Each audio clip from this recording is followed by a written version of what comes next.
আদানির সঙ্গে বিতর্কিত বিদ্যুৎ চুক্তি পর্যালোচনার নির্দেশ হাইকোর্টের ৩ মাসের মধ্যেই প্রতিবেদন।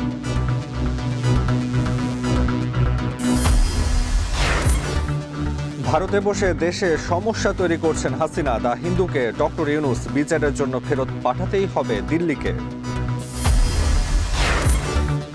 দল নয়, জাতীয় স্বার্থেই নির্বাচন চায় বিএনপি, বললেন মির্জা ফখরুল। সংস্কারের অজুহাতের কোনো যৌক্তিকতা নেই, মন্তব্য মঈন খানের। এবং নতুন আইন কর্মকর্তা নিয়োগে মামলা বাণিজ্য কমে আসবে আশা আইন উপদেষ্টার। তুলে ধরলেন সরকারের ১০০ দিনের কর্মকাণ্ড।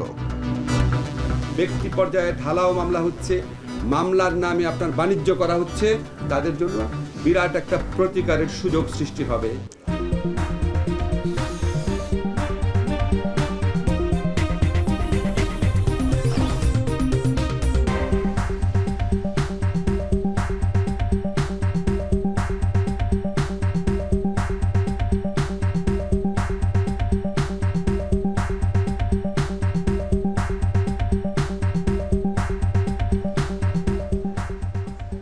স্বাগত এখন দুপুরে। পুরো আয়োজনে আপনাদের সঙ্গে আছে আমরা দুজন, আমি শরীফ রওশন এবং আমি তাসওয়ান নাফি।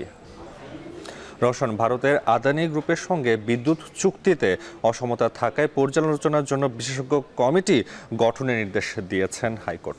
এবং এই চুক্তি পর্যালোচনার পরে কেন দেশ বিরোধী চুক্তি বাতিল করা হবে না সে বিষয়ে কিন্তু একটা রুল জারি করা হয়েছে এবং ৩ মাসের মধ্যে প্রতিবেদন জারি করতে বলা হয়েছে। এ বিষয়ে একটি জাহিদ হাসানের প্রতিবেদন আছে, দেখে আসবো সেটি। বছর দুয়েক আগে এভাবেই ভারতের আদানি গ্রুপের বিরুদ্ধে লোকসভায় বিষোদ্গার করেছিলেন দেশটির বিরোধী দলীয় নেতা রাহুল গান্ধী। বিজেপি সরকার আদানি গ্রুপকে একচেটিয়া বাণিজ্যিক সুবিধা দিচ্ছে এমন অভিযোগও বেশ পুরনো। আদানি গ্রুপের এই আধিপত্যের বাইরে নেই বাংলাদেশও। ২০১৭ সালে ৫ নভেম্বর তাড়াহুড়া করে আদানি পাওয়ারের সঙ্গে বিদ্যুৎ উন্নয়ন বোর্ড পিডিপি চুক্তি করে। ওই সময় দেশে আমদানি করা কয়লা নির্ভর কোনো বিদ্যুৎ কেন্দ্র চালু হয়নি। এই চুক্তি নিয়ে শুরুতেই অভিযোগ ওঠে। ২৫ বছর মেয়াদী এই চুক্তির ধরন নিয়েও সমালোচনা ছিল। ভারতে সরকারিভাবে বিদ্যুৎ আমদানি করা হয় প্রতি ইউনিট ৫ টাকা ৫০ পয়সা করে, বেসরকারি খরচ পড়ে প্রতি ইউনিট ৮ টাকা ৫০ পয়সা। আর বাংলাদেশ আদানির কাছ থেকে বিদ্যুৎ কিনছে প্রতি ইউনিট খরচ ১৪ টাকা করে।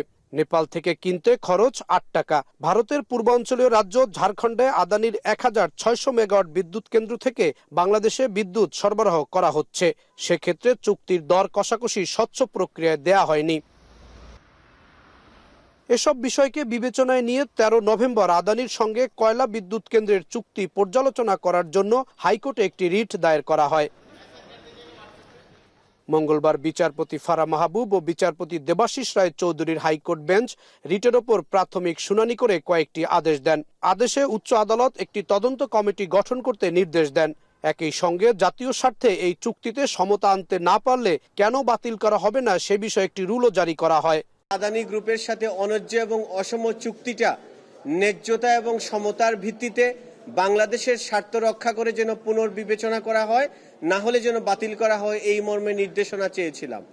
আজকে মহামান্য হাইকোর্ট বিভাগ আমাদেরকে শুনেছেন, রাষ্ট্রপক্ষকেও শুনেছেন, শুনে একটা রুল ইস্যু করেছেন যে অসম এবং অন্যায্য বাংলাদেশের স্বার্থের পরিপন্থী এই চুক্তিটা বাতিল করার জন্য কেন নির্দেশনা প্রদান করা হবে না, এই মর্মে রুল ইস্যু করেছেন।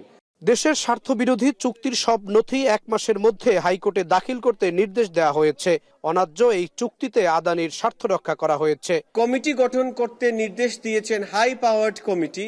সেইখানের মধ্যে জ্বালানি বিশেষজ্ঞ থাকবেন আন্তর্জাতিক খ্যাতিসম্পন্ন, এবং আন্তর্জাতিক খ্যাতিসম্পন্ন আইন বিশেষজ্ঞ থাকবেন যারা এই চুক্তিটির সব টার্মস এন্ড কন্ডিশনস আমাদের দেশের স্বার্থ পরিপন্থী কি কি আছে সেইগুলা বিশ্লেষণ করে আদালতের কাছে ২ মাসের মধ্যে একটা রিপোর্ট জমা দিবেন।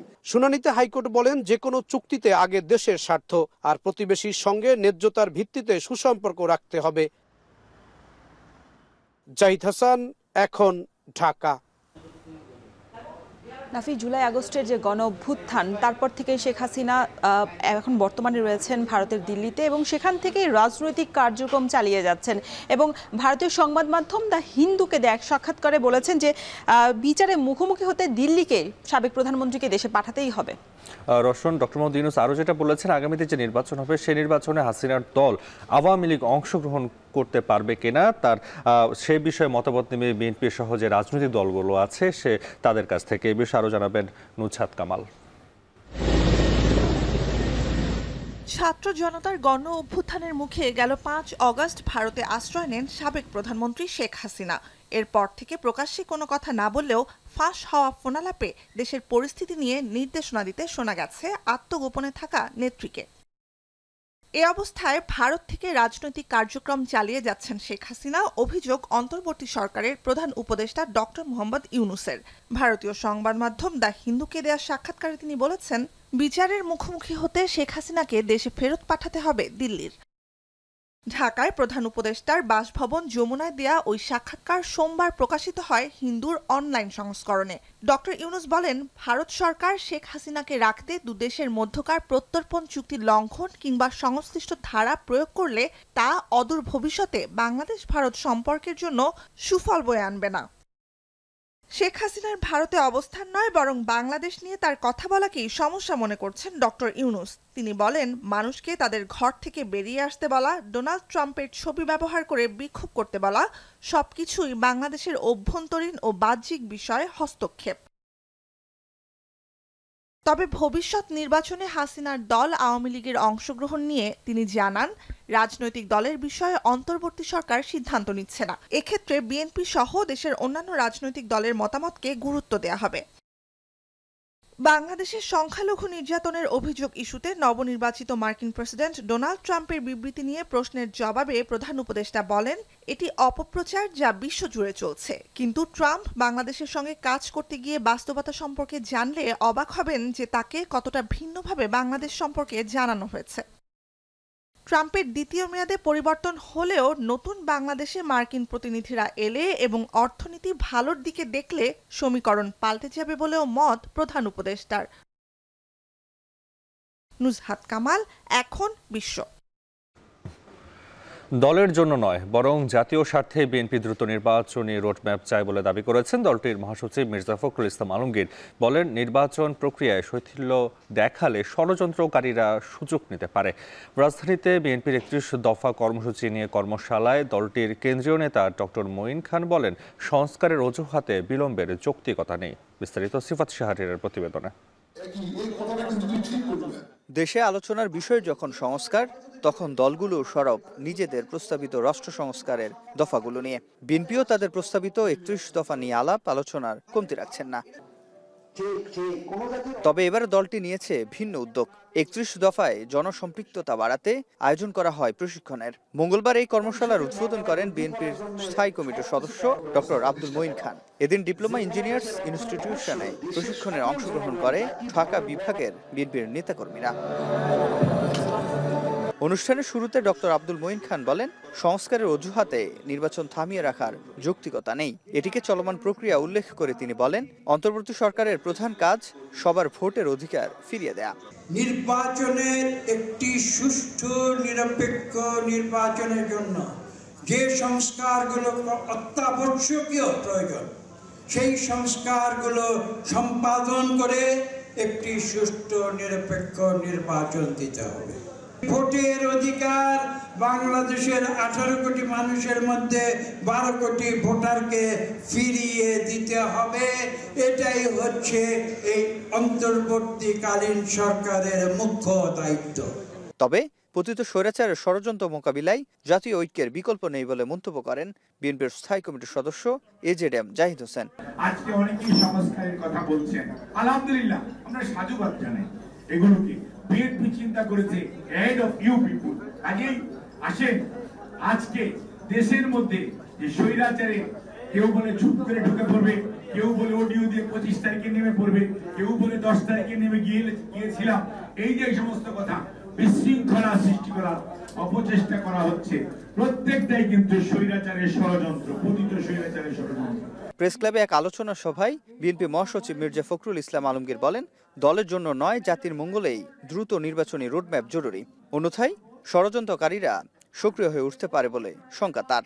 আরো যে নির্বাচনটা দ্রুত না হলে এই সমস্যাগুলো বাড়বে, অন্যান্য সমস্যা বাড়বে।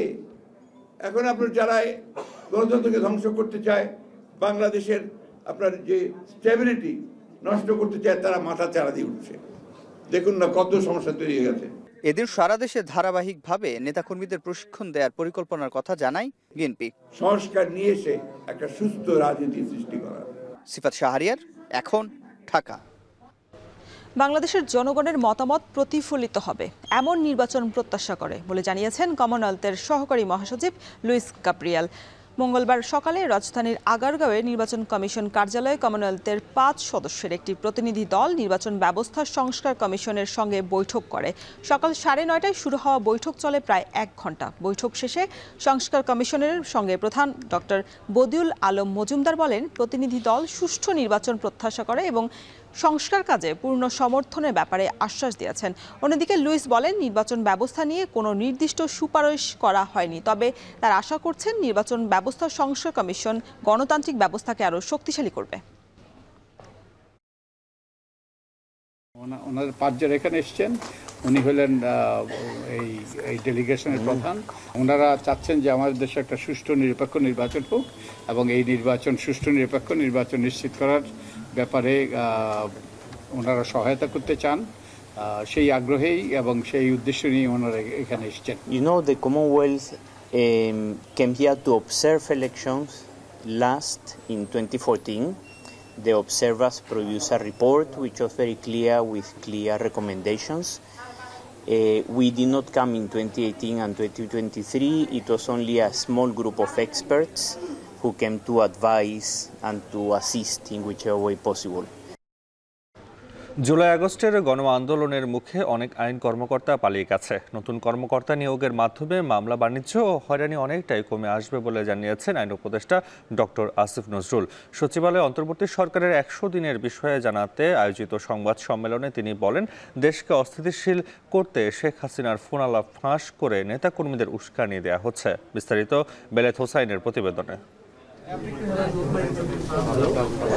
অন্তর্বর্তী সরকারের 100 দিন আইন মন্ত্রণালয়ের কৈফিয়ত শীর্ষক সংবাদ সম্মেলন। কৈফিয়ত জানাতে গণমাধ্যমের সামনে হাজির হন আইন উপদেষ্টা ডক্টর আসিফ নজরুল। বলেন, জুলাই আগস্টের গণ আন্দোলনের মুখে অনেক আইন কর্মকর্তাই পালিয়ে গেছেন, তাই নতুন করে নিয়োগ দেওয়া হচ্ছে 4300 কর্মকর্তা। কর্মকর্তা নিয়োগের মাধ্যমে আইন ও বিচার কার্যক্রমে গতি বাড়বে বলে মনে করেন আইন উপদেষ্টা। কমে আসবে মামলা বাণিজ্য ও হয়রানিমূলক কর্মকাণ্ড। এই নিয়োগের সুফল কি, এটা লাভটা কি? লাভটা হচ্ছে এর ফলে দ্রুততম সময় সকল উদ্দেশ্য প্রণোদিত হয়রানিমূলক এবং মিথ্যা মামলা প্রত্যাহার করা সম্ভব হবে। ঢালাও মামলা হচ্ছে, সরকার কিন্তু মামলা করছে না, ব্যক্তি পর্যায়ে ঢালাও মামলা হচ্ছে, মামলার নামে আপনার বাণিজ্য করা হচ্ছে, হয়রানি করা হচ্ছে। তো যারা হয়রানির শিকার হচ্ছে, শত্রুতামূলক মামলার শিকার হচ্ছে, যাদেরকে আপনার বাণিজ্যিক কারণে যাদের মামলার আসামি করা হয়েছে, তাদের জন্য বিরাট একটা প্রতিকারের সুযোগ সৃষ্টি হবে।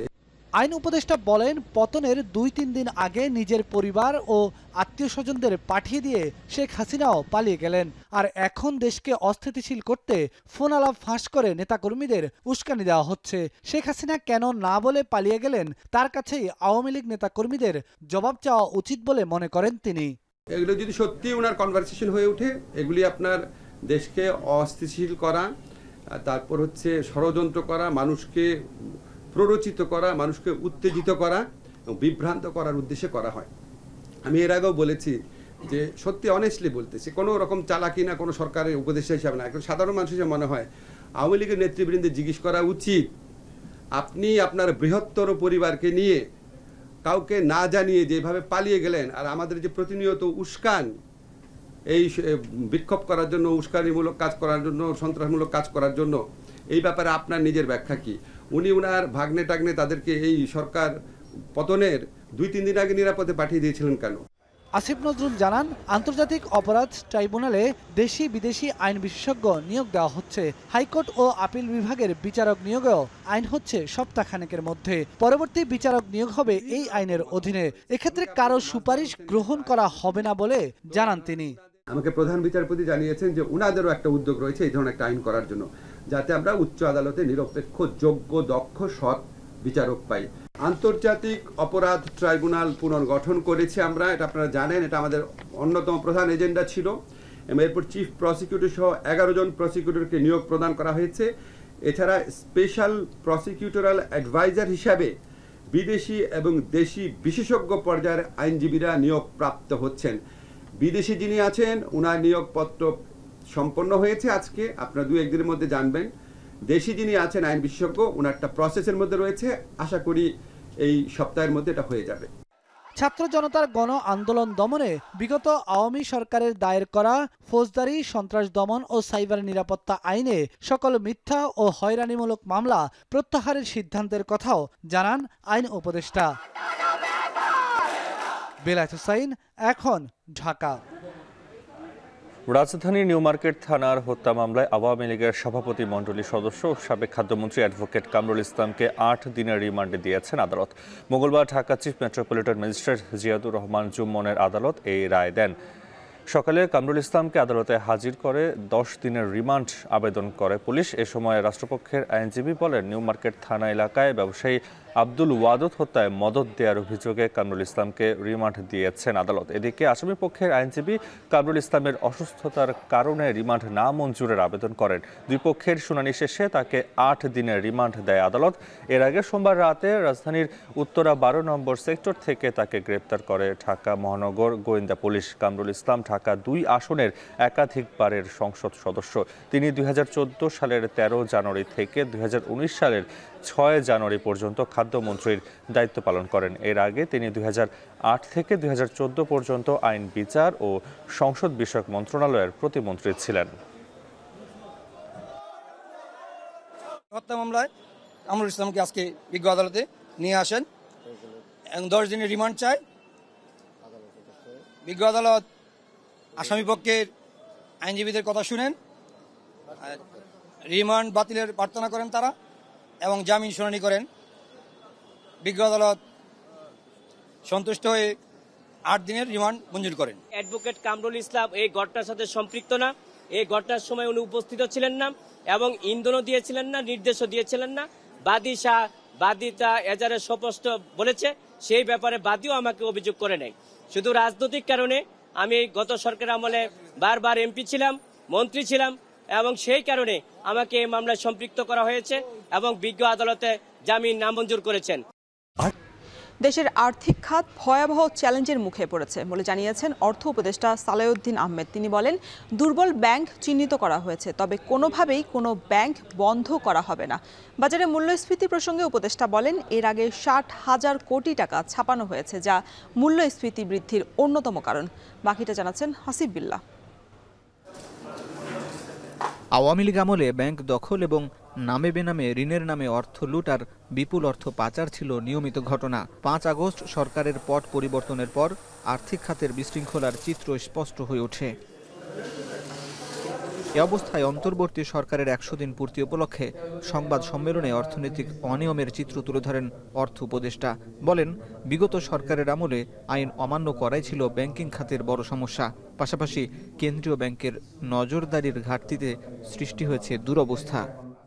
এই যে বকেয়া পাওনাগুলো, এগুলো আমরা শোধ করে প্রায় $2.5 বিলিয়ন ছিল বকেয়া পাওনা। এটাকে কমিয়ে এনে এটা ক্রেডিট অর্থ এবং বাংলাদেশ ব্যাংকে এসে এটার মতো $400 মিলিয়ন এখন বকেয়া আছে এবং 1 টাকাও রিজার্ভ থেকে খরচ করা হয়। আমি এই আগে রিজার্ভ ছিল কত 42 বিলিয়ন, শুরু করে 12 বিলিয়ন না কত আরো বেশি বিক্রি করে নিয়েছে, অনেক টাকা আর্টিফিশিয়ালি ঠিক রাখা। এগুলো অকল্পনীয় জিনিস আর কি। তবে দুর্বল হলেও কোনো ব্যাংক বন্ধ করা হবে না বলে এ সময় সাফ জানিয়ে দেন তিনি। দুর্নীতি অনিয়ম বন্ধের পাশাপাশি অপ্রয়োজনীয় ব্যয়ের লাগাম টানতে সরকারের নেওয়া পদক্ষেপ তুলে ধরেন অর্থ উপদেষ্টা। চাহিদার ব্যাপারে মানুষের পরিচিত পলিসি রেটটাকে বাড়াচ্ছে, এটা বাড়াতে হবে কারণ এর আগে 60,000 কোটি টাকা ছাপিয়েছে। তারপর পাবলিক সেক্টর বড় বড় প্রজেক্টটাকে খরচ করেছে, ওটা আউটপুট আসে না, রিয়েল গুডস অ্যান্ড সার্ভিস আরো 10 বছর পর। এ সময় অর্থনৈতিক সম্পর্ক বিভাগের সচিব বলেন, এডিবির কাছ থেকে 600 মিলিয়ন, বিশ্ব ব্যাংকের কাছ থেকে 500 মিলিয়ন ও IMF এর কাছ থেকে $1 বিলিয়ন চাওয়া হয়েছে। আর আমদানি পণ্যের দাম কমাতে রাজস্ব বোর্ডের উদ্যোগ তুলে ধরেন সংস্থাটির চেয়ারম্যান। যেভাবে আমরা কমাই সেভাবে ইফেক্ট করে কিছু কিছু জায়গায় কাজ হয়েছে, যেমন ডিমের রিপোর্টের ফলে কিন্তু 180 টাকা থেকে নেমে এটা কিন্তু অনেকটা কমেছে। চিনিতে প্রায় 10-15 টাকা দাম কমেছে, যেটা কমে নাই সয়াবিনে অথবা পেঁয়াজে। এর কারণ হচ্ছে আন্তর্জাতিক বাজারে দাম অনেক বেড়ে গেছে। বিগত সরকারের আমলে রাজনৈতিক বিবেচনা নেওয়া প্রকল্পগুলোর গুরুত্ব পুনরায় খতিয়ে দেখা হচ্ছে জানিয়ে অর্থ উপদেষ্টা বলেন, অন্তর্বর্তী সরকারের সাফল্যের সূর্য উদয় হয়েছে। হাসিব বিল্লাহ, এখন ঢাকা। সরকারি তিতুমীর কলেজকে বিশ্ববিদ্যালয় করার দাবিতে ক্যাম্পাসে কর্মসূচি পালন করছেন শিক্ষার্থীরা। এই বিষয়ে আরো বিস্তারিত জানাতে যুক্ত হচ্ছেন সহকর্মী মাঝার ইমন। শিক্ষার্থীদের দাবি মানার ব্যাপারে প্রশাসনের বক্তব্য কি, এবং আরেকটি বিষয় বলবেন, কর্মসূচিতে কি শুধু শিক্ষার্থীরাই করছেন নাকি শিক্ষকদের উপস্থিতি দেখা যাচ্ছে? বিস্তারিত জানাবেন।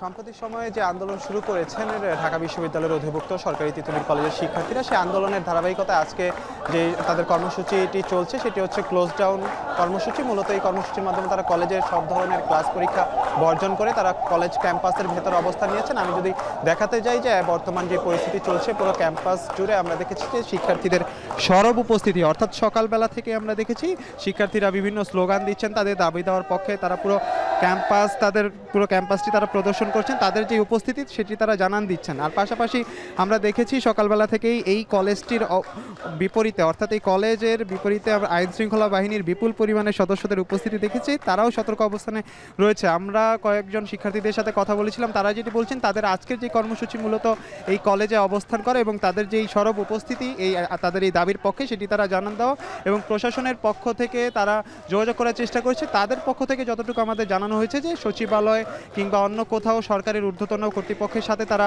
আলোচনায় বসতে পারে আজকে, তবে এখন পর্যন্ত কোনো সিদ্ধান্ত হয়নি, সময়ও দেওয়া হয়নি, এরকমটি জানিয়েছে আমাদেরকে আন্দোলনরত শিক্ষার্থীরা। আর কলেজ কর্তৃপক্ষের সাথে আমরা যোগাযোগের চেষ্টা করেছি, এখন পর্যন্ত আনুষ্ঠানিকভাবে কোনো কর্তৃপক্ষ, প্রিন্সিপাল বা কোনো শিক্ষক আমাদের সাথে কথা বলেনি। এখন পর্যন্ত সার্বিক চিত্র আমরা দেখতে পাচ্ছি, সকাল থেকেই শিক্ষার্থীদের যে উপস্থিতি তারা সেটি চালিয়ে যাচ্ছে, এবং আমাদের সাথে তারা যেটি বলেছেন যে আনুষ্ঠানিকভাবে কোনো ধরনের সিদ্ধান্ত না আসলে তাদের যে আন্দোলন সেটি তারা চালাবে। এবং আইন শৃঙ্খলা বাহিনীর বিষয়টিও যেটি বলছিলাম, সকালবেলা থেকে আমরা দেখেছি তাদের যে উপস্থিতি সেটি তারা চালিয়ে যাচ্ছে। এবং আমরা এই মুহূর্তে যেটি দেখাচ্ছি যে এখন পর্যন্ত সকাল থেকে এখন পর্যন্ত তারা কলেজটির মূল ফটকে অবস্থান নিয়ে ভেতরের অংশে, বাহিরের অংশে পুলিশ রয়েছে এবং ভেতরের অংশে শিক্ষার্থীরা অবস্থান নিয়ে তাদের দাবি দেওয়ার পক্ষে যে স্লোগান রয়েছে সেটি তারা দিচ্ছে। এবং তাদের পক্ষ থেকে যেটি বলা হচ্ছে যে যতক্ষণ পর্যন্ত তাদের দাবি দেওয়া না পূরণ হবে ততক্ষণ পর্যন্ত তারা মাঠে থাকবে, এবং তাদের পরবর্তী যদি কোনো কর্মসূচি আসে, অর্থাৎ এই তাদের যে একটি আলাপ আলোচনার কথা রয়েছে সরকারের ঊর্ধ্বতন কর্তৃপক্ষের সাথে, সেই আলাপ আলোচনার মাধ্যমে যদি কোনো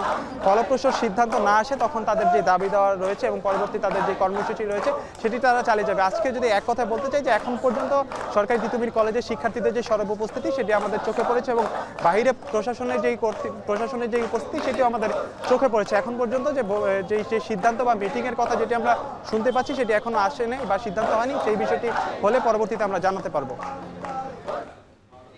তিতুমীর কলেজকে বিশ্ববিদ্যালয় করার দাবিতে ক্যাম্পাসে বিক্ষোভ করছেন শিক্ষার্থীরা, সে বিষয়ে বিস্তারিত জানাচ্ছিলেন মাঝার মাহবুব। প্রধান উপদেষ্টা ডক্টর ইউনূসের সঙ্গে বৈঠকের আশ্বাসে রাজধানীর কাকরাইলের সড়ক থেকে সরে গেলেন সাতপন্থীরা। তাদের দিল্লির দাবি মাওলানা আসাদকে বাংলাদেশে ঢুকতে দিতে হবে। সকালে কাকরাইল মসজিদের সামনের সড়কের অবস্থান নেন সাতপন্থীরা। এতে সড়কের এক পাশের যান চলাচল বন্ধ হয়ে যায়। এক পর্যায়ে প্রধান উপদেষ্টার প্রেস সচিব শফিকুল আলম সড়ক অবরোধ স্থলে আসেন। এ সময় সাতপন্থীরা দাবি জানান, গেল 5 বছর ধরে টঙ্গীর তুরাগপাড়ের বিশ্ব ইজতেমায় মাওলানা আসাদকে আসতে দেয়া হচ্ছে না। এছাড়াও কাকরাইল মসজিদে মাওলানা জুবায়ের পন্থীদের 28 দিন অবস্থান করার পর মাওলানা সাতপন্থীদের থাকতে দেওয়া হয় 14 দিন। এই বৈষম্যের অবসান চান তারা।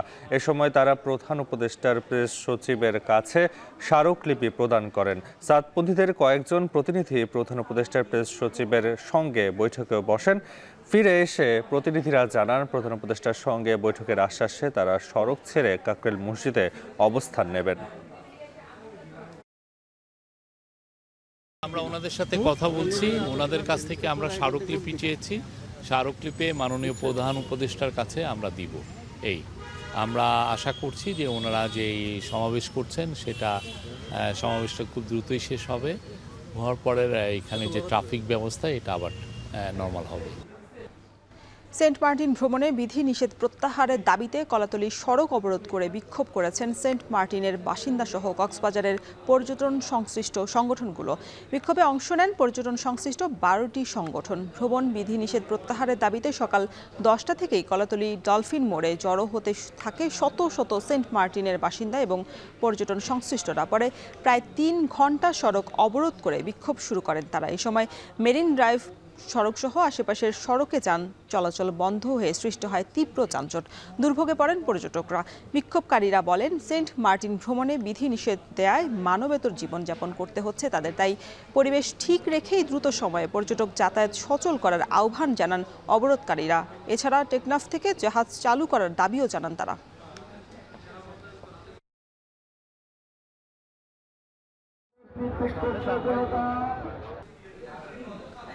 বকেয়া বেতনের দাবিতে সকাল থেকে নবীনগর চন্দ্রা মহাসড়ক অবরোধ করে বিক্ষোভ করছেন বেক্সিমকো ইন্ডাস্ট্রিয়াল পার্কের শ্রমিকরা। এতে সড়ক জুড়ে তৈরি হয়েছে কয়েক কিলোমিটার যানজট। এ বিষয়ে জানাতে আশুলিয়া থেকে যুক্ত হচ্ছেন হুমায়ুন কবির। হুমায়ুন, রাস্তা থেকে শ্রমিকদের সরাতে প্রশাসনের কোনো ভূমিকা চোখে পড়ছে কিনা জানাবেন। এছাড়া যেহেতু মূল সড়কে যানজট রয়েছে, বিকল্প পথে যান চলাচলের কোনো ব্যবস্থা আছে কিনা জানাবেন।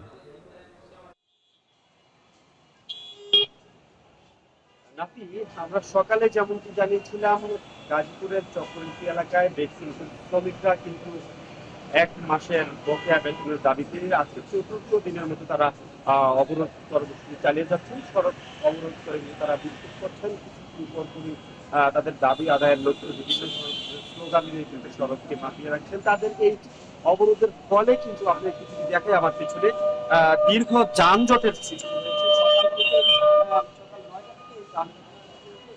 কারণে কিন্তু এই অঞ্চলের মানুষের আসলে ভোগান্তির বিশেষ করে যারা নবীনগর চন্দ্রা মহাসড়কটি ব্যবহার করছেন এবং এই উত্তরবঙ্গের সাথে আসলে যমুনার সাথে ব্যবহার করে যারা এই সড়কটি ব্যবহার করে যাচ্ছেন তাদের ভোগান্তি আসলে সবচেয়ে বেশি হয়েছে। এবং তারা কিন্তু এই সড়কটি ব্যবহার করা মাত্র বিকল্প সড়ক ব্যবহার করছে। নবীনগর থেকে তারা কিন্তু আমরাই দলিবিটা হয়ে তারা কালিয়াকোট দিয়ে বের হয়ে কিন্তু তারা পূর্ববঙ্গ দিকে যাতায়াত করছেন। শিল্পকলির সাথে আমি কথা বলেছি, তিনি বলছেন বেক্সিমকো ইন্ডাস্ট্রিয়াল পার্কের পোশাক শ্রমিকরা কিন্তু প্রায় সিরামিক্স এবং ইন্ডাস্ট্রিয়াল পার্কের পোশাক শ্রমিক যারা রয়েছে প্রায় 41,000 শ্রমিক কিন্তু তারা আন্দোলন করছেন। এই কারখানার শ্রমিকেরা আসলে গেল সপ্তাহখানেক ধরে কিন্তু আন্দোলন চালিয়ে যাচ্ছেন এবং তারা কিন্তু তাদের এই আন্দোলনের কারণে কিন্তু একটা ভোগান্তির মাত্রা একেবারে চরমে পৌঁছেছে এবং সাধারণ মানুষ এবং বিশেষ করে এখানকার যাত্রী যারা রয়েছেন, যানবাহনের চালক যারা রয়েছেন, তারাও মারাত্মক ভোগান্তিতে পড়ছেন। কারণ সড়ক থেকে তাদের গাড়িগুলো একেবারেই তারা সরাতে পারছেন না, ডানে বামে কোনো দিকে আসলে মুভ করা সম্ভব হচ্ছে না। সময় যত গড়াচ্ছে, যানজটের সারি তত লম্বা হচ্ছে, সে কারণে চালকদের মধ্যে এবং যাত্রীদের মধ্যে একটা অস্বস্তি কিন্তু সৃষ্টি হয়েছে। সে কারণে কিন্তু আসলে ভোগান্তির মাত্রা একেবারে চরমে পড়ছে। কিন্তু শ্রমিকদের সাথে আমি কথা বলার চেষ্টা করেছি, তারা বলছেন তাদের দাবি আদায় না হওয়া পর্যন্ত তাদের পারিশ্রমিক যেটি তারা যে 1 মাসের বকেয়া বেতন সেটি আদায় না হওয়া পর্যন্ত তারা আসলে সড়ক ছাড়বেন না। এই ছিল সড়কের সর্বশেষ পরিস্থিতি। বেক্সিমকো ইন্ডাস্ট্রিয়াল পার্কের শ্রমিকদের বকেয়া বেতনের দাবিতে সড়ক অবরোধের খবর জানাতে যুক্ত ছিলেন আশুলিয়া থেকে হুমায়ুন কবির। 3 বছর আগে কিশোরগঞ্জের ভৈরবের একটি জাহাজ ভাঙা ওয়ার্কশপে কাজ করতে গিয়ে হাত হারানো 13 বছর বয়সী নাইম হাসানকে 30 লাখ টাকা ক্ষতিপূরণ দেওয়ার নির্দেশ দিয়েছেন আপিল বিভাগ। একই সঙ্গে শিশুটি এইচএসসি পাশ না করা পর্যন্ত তাকে প্রতি মাসে 7,000 টাকা করে দিতে বলা হয়েছে। মঙ্গলবার আপিল বিভাগ হাইকোর্টের আদেশ বহাল রেখে এই আদেশ দেন। 3 বছর আগে করোনার সময় কিশোরগঞ্জের ভৈরবের একটি ওয়ার্কশপে শিশু নাইমকে কাজে দেন তার বাবা। এই ওয়ার্কশপে কাজ করার সময় তার ডান হাতটি মেশিনে ঢুকে যায়। শেষে অস্ত্রোপচারের মধ্যেই কনুই থেকে বিচ্ছিন্ন করে ফেলা হয় তার ডান হাতটি। পরে পরিবার ক্ষতিপূরণ চেয়ে হাইকোর্টে একটি রিট দায়ের করেন। হাইকোর্ট শিশু নাইমকে 30 লাখ টাকা ক্ষতিপূরণ দিতে নির্দেশ দেন, তবে টাকা না দিয়ে মালিক পক্ষ আপিল করেন। সে অ্যাবেল থাকা সত্ত্বেও সে নানাবিধভাবে কূটকৌশল করে এই ছেলেটিকে তার পাওনা থেকে বঞ্চিত করেছে। যদিও যৎসামান্য অ্যাওয়ার্ড ছিল, যৎসামান্য ক্ষতিপূরণ ছিল তার জীবন এবং তার পেইন, তার যন্ত্রণার তুলনায়। আমরা আশা করি আজকে তার অ্যাপিল ডিসমিসের মাধ্যমে এই ইয়াকুব আর কোনো ছলছাতুরির আশ্রয় নেবে না, আর কোনো কূটকৌশলের আশ্রয় নেবে না, এবং মাসে 7,000 করে তার পড়ালেখার খরচ চালাবেন, এটি আমরা আজকে প্রত্যাশা করি। রাজু ম্যানেজার আমার নাকে গা ধরে নিয়ে ভিতরে নিয়েছে, পরে স্বপন মিস্ত্রির কাছে দিছে, স্বপন মিস্ত্রি আমার নাকে মুখে থাপ্পড় দিয়েছে, বলছে তুই কাজ কর। পরে বলছে যে না আমি কাজ করবো না। পরে জুম্মন মিস্ত্রি আমার পিঠে হাত দিয়ে পারি না, তখন আমি ভয়ে কাজ করি, তখন মেশিনে আমার হাত চায়না নিয়ে যায়। আমার মতন এরকম দুঃখী বাজানোর কারণে রওশন, এই যে চিত্র দেখা যাচ্ছে এটা ভারতের মণিপুরের চিত্র এবং স্মরণকালের ভয়াবহতম জাতিগত সংঘাতের কবলে ভারতের এবং সংঘাতে রক্তাক্ত মণিপুর আইনের শাসন ফেরাতে অতিরিক্ত 5,000 সেনা মোতায়েন করছে নয়াদিল্লি। এবং দেশের দক্ষিণ পূর্বাঞ্চলের এই যে পরিস্থিতি, সেটা নিয়ে কিন্তু ভারতের প্রধানমন্ত্রী নরেন্দ্র মোদীকে নিয়ে বেশ সমালোচনা করেছে বিরোধী দলীয় নেতা রাহুল গান্ধী, এবং তারা বলছেন যে এই যে ভূ রাজনৈতিক এই সহিংসতার পেছনে কিন্তু কোনো স্বার্থান্বেষী কোনো মহলই জড়িত আছে। এ নিয়ে একটি প্যাকেজ আছে, দেখে আসবো সেটি। আধিপত্য আর জমি নিয়ে বিরোধের জেরে সংঘাতে বিভক্ত ভারতের মণিপুর। ইন্টারনেট শাটডাউন, কারফিউ, নিরাপত্তা বাহিনীর রক্তচক্ষু উপেক্ষা করেই রাজপথে নামছে বিক্ষুব্ধরা। শান্তি ও স্থিতিশীলতা ফিরিয়ে আনার লক্ষ্যে নিরাপত্তা বাহিনীর অতিরিক্ত 5,000 সদস্যের 50টি ব্যাটালিয়নকে মণিপুরে পাঠাচ্ছে কেন্দ্রীয় সরকার। দক্ষিণ পূর্বাঞ্চলের প্রচণ্ড অস্থিরতার আঁচ পৌঁছেছে ভারতের কেন্দ্রীয় রাজনীতিতেও। মহারাষ্ট্র, ঝাড়খণ্ডের নির্বাচনী সভা বাতিল করে পরিস্থিতি পর্যবেক্ষণ ও দফায় দফায় বৈঠক করছেন স্বরাষ্ট্রমন্ত্রী অমিত শাহ। যদিও অভিযোগ উঠছে মণিপুরে সহিংসতা চলতে দেওয়ার পেছনে মেইতেই বা কুকিরা নয়, কলকাঠি নাড়ছে তৃতীয় পক্ষ। हमारी पूरी सपोर्ट है। हमने सरकार को कहा है कि जल्दी से जल्दी हिंसा को बंद कीजिए, मगर नहीं हो रहा है, और इसमें वेस्टेड इंटरेस्ट किसी का तो है। होम मिनिस्टर जी को अपना काम करना चाहिए, मगर किसी ना किसी कारण होम मिनिस्टर अपने काम में इंटरेस्ट नहीं ले रहे हैं।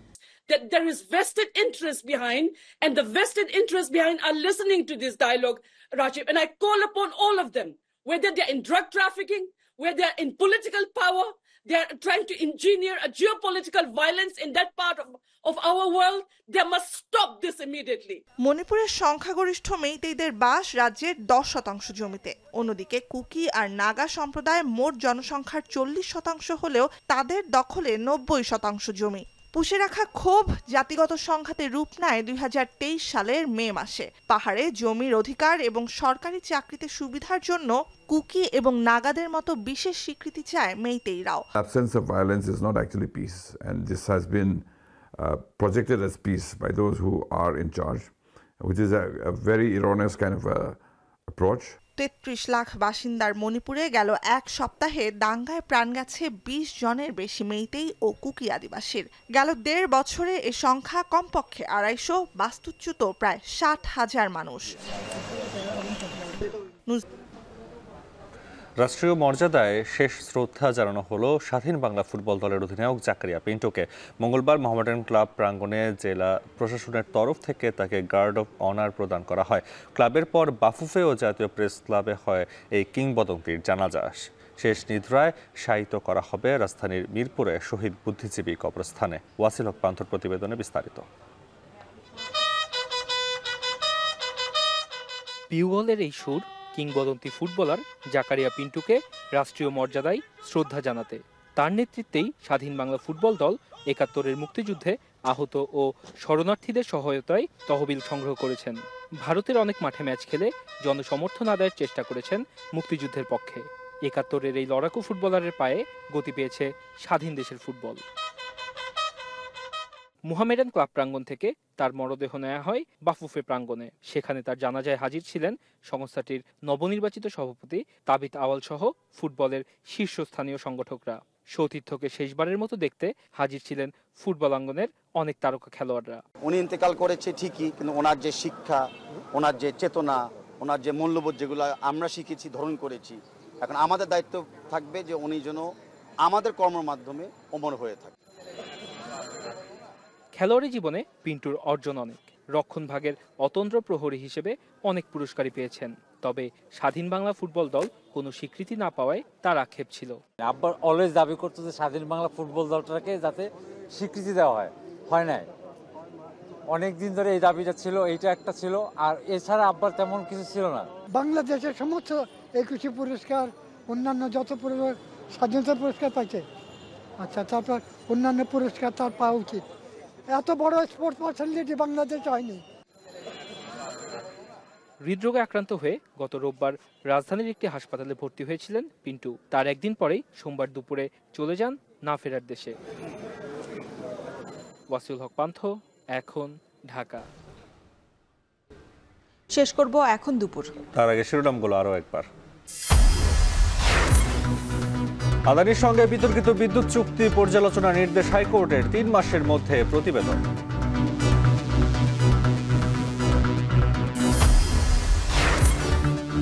ভারতে বসে দেশের সমস্যা তৈরি করছেন শেখ হাসিনা। দ্য হিন্দুকে ডক্টর ইউনূস বিচারের জন্য ফেরত পাঠাতেই হবে দিল্লিকে। দল নয়, জাতীয় স্বার্থে নির্বাচন চায় বিএনপি, বললেন মির্জা ফখরুল। সংস্কারের অজুহাতের যৌক্তিকতা নেই, মন্তব্য মঈন খানের। এবং নতুন আইন কর্মকর্তা নিয়োগে মামলা বাণিজ্য কমে আসবে আশা আইন উপদেষ্টার। তুলে ধরলেন সরকারের 100 দিনের কর্মকাণ্ড। ব্যক্তি পর্যায়ে ঢালাও মামলা হচ্ছে, মামলার নামে আপনার বাণিজ্য করা হচ্ছে। তো যারা হয়রানির শিকার হচ্ছেন তাদের জন্য বিরাট একটা প্রতিকারের সুযোগ সৃষ্টি হবে। এই ছিল এখন দুপুরের আয়োজনে। এখন টেলিভিশন ওয়েবসাইটে দেখতে ভিজিট করুন www.ekon.tv। এছাড়া ফেসবুকে দেখতে ভিজিট করুন facebook.com/tv.ekon এবং ইউটিউবে দেখতে ভিজিট করুন youtube.com/ekontv।